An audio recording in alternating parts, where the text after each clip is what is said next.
Bonjour à tous, bienvenue pour le bilan de la journée du lundi 9 octobre 2023. On commence avec les indices. Euh, on a vu qu'on a eu encore un rebond, une confirmation de rebond hier sur le SP500, à la fois sur le SP500 et puis aussi sur le Nasdaq. Sur le SP500, on est revenu sur cette ligne de coup, de cette épaule, tête-épaule un peu bancale, hein, avec une deuxième épaule beaucoup plus haute. Donc je pense que la ligne de coup est plus oblique comme ça. Euh, sur le SP500, alors on peut repartir tout de suite vers le bas parce que ça reste une zone de résistance qui était une zone de support avant, donc qui passe une zone de résistance. Mais je nous vois bien encore monter, aller combler éventuellement ce gap-là et revenir tester cette ligne de coup oblique ici. On va voir que le Nasdaq c'est pareil. Le Nasdaq, voilà, on est bien venu rebondir sur cette ligne de support du coup qui existe vraiment, qui commence à créer un biseau du coup descendant. Euh, je- on a bien comblé le gap. Je pense que rien ne nous arrête pour aller chercher la résistance ici oblique. Donc, donc voilà, on va suivre ça. Là, il y a une belle zone à la fois de résistance avec la première épaule et à la fois sur la résistance oblique. Donc voilà, je nous vois encore grimper encore pendant une ou deux séances jusqu'à la fin de la semaine sur le SP500 et sur le Nasdaq. Par contre, une fois qu'on sera arrivé sur cette zone-là, ce sera il faudra être très méfiant parce qu'on peut vite repartir vers le bas. Euh, donc voilà, le Nasdaq pareil. Donc voilà, on va suivre ça. Dans tous les cas, encore une fois, sur les indices, on peut descendre chercher les objectifs ici. C'est une possibilité. Pour le biseau sur le Nasdaq, on peut aller quand même le casser par le bas et aller chercher les objectifs. Bon, ça devient moins évident sur le Nasdaq vu qu'on est dans un biseau. Mais ensuite, sur le long terme, on est très haussier quand même sur les indices. Une fois qu'on aura corrigé un petit peu, à la fois sur le SP500 ou sur le Nasdaq, voilà, on repartira très fort vers le haut, je pense. Donc voilà, on va surveiller ça. Ça peut être intéressant de rentrer en position sur des longues quand on sera sur ces zones-là. Voilà, quand on aura une confirmation de rebond en tout cas. Pour le moment, rien n'est fait. Je vois encore une chute avant l'éventuel prochain rebond sur du moyen long terme. Donc voilà. On commence avec du coup la perf d'hier, AYI. Alors AYI, on l'avait pris, il y a un énorme double bottom ici, en hebdo. Euh, on avait pris un triangle symétrique ici. On était venu sur le bas du triangle symétrique, on avait vu un retournement en 1 heure.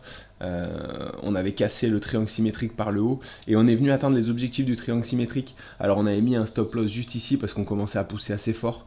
Donc il fallait faire attention, sachant qu'on arrive sur l'objectif. Donc c'est possible qu'il y ait un retournement ici, qu'on ait en tout cas une réaction sur ces niveaux-là. Même si à terme l'objectif du double bottom c'est les 197. Donc voilà, et on avait mis une stop loss ici, on a été déclenché hier sur une mèche. Donc voilà, ça nous fait quand même un beau gain autour des R5. Donc voilà, on a perdu une mise pour en gagner 5. Donc quand il y a des trades comme ça qui se passent comme ça, c'est cool, sachant qu'on était plus sur un marché plutôt baissier, donc même les longues, certains longues font des belles perfs. Le flop d'hier, c'est le gold, l'or contre l'euro. Alors c'est pas vraiment un flop, hein, mais ça l'est parce qu'on était dans ce triangle, pas ce triangle, cet élargissement symétrique, et on avait mis un ordre ici parce qu'on avait vu qu'il allait probablement avoir un rebond sur cette zone de support oblique, et il y a eu un beau rebond, mais malheureusement il y a eu un gap haussier, ce qui fait qu'on n'a pas été déclenché. On va laisser quand même notre ordre parce qu'on peut venir le rechercher aujourd'hui ou demain. Donc voilà, en attendant d'éventuellement repartir là-haut. Si demain, si la journée d'aujourd'hui on voit que ça part vers le haut, on enlèvera parce que après si on retrace pour venir ici, ce sera plus dangereux déjà. Donc voilà, on va le laisser seulement une journée ou deux pour voir comment ça réagit, et si ça on confirme par le haut, on enlèvera notre ordre. Mais un peu déçu du coup de ne pas avoir été pris dans ce wagon-là, parce que ça peut être quelque chose d'intéressant, sachant qu'il y a sur l'or contre l'euro, bon voilà, on est très haussier, hein, il y a des belles choses qui se préparent, donc voilà. Du coup, l'opportunité du jour, JP Morgan. JP Morgan qui est intéressante. On revient sur une zone de support ici en hebdo, on le voit. On avait cassé par le haut cette zone de support, on est revenu le tester, cette résistance qui devient maintenant support. Et ici, on a un retournement. On a un retournement en 1 heure. Donc voilà, on va mettre notre ordre ici. Si jamais on est déclenché, on mettra notre stop loss ici. Ça peut être intéressant de se positionner sur JP Morgan. Donc voilà, les objectifs. On est dans on est potentiellement dans un grand élargissement symétrique.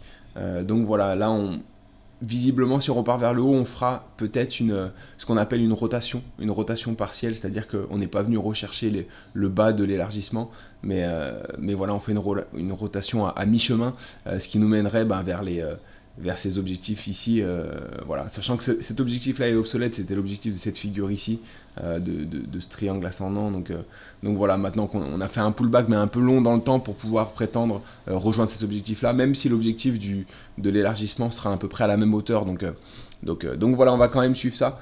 Mais je pense qu'il y a quelque chose de pas mal à faire sur JP Morgan, en tout cas à la hausse. Peut-être des belles semaines à venir sur JP Morgan déjà à partir d'aujourd'hui. Donc voilà, le short du jour du coup, JNJ, Johnson & Johnson, ça peut être intéressant parce que ici en hebdo on voit qu'on est sur une immense tête-épaule. Donc voilà, ici on a fait un élargissement ascendant qu'on vient de casser par le bas. On vient faire le pullback ici sur la résistance, du coup le support qui est devenu résistance. Et ici on a un retournement. On a un retournement en 1 heure. Donc voilà, intéressant de placer un ordre ici. On mettra notre stop loss ici si jamais on est déclenché.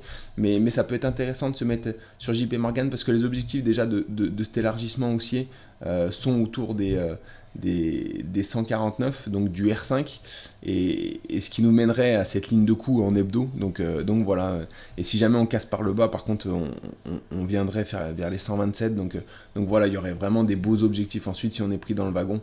Donc voilà, je pense que c'est intéressant de se mettre sur Johnson & Johnson en ce moment. Donc voilà, on va suivre ça en tout cas dans les prochains jours. Encore une fois, j'attends peut-être un petit rebond encore sur les indices avant une période qui va être un peu indécise et où on peut encore corriger. Donc voilà, c'est tout pour aujourd'hui. On se retrouve demain matin du coup pour le bilan de la journée d'aujourd'hui, de mardi. Bonne journée à tous.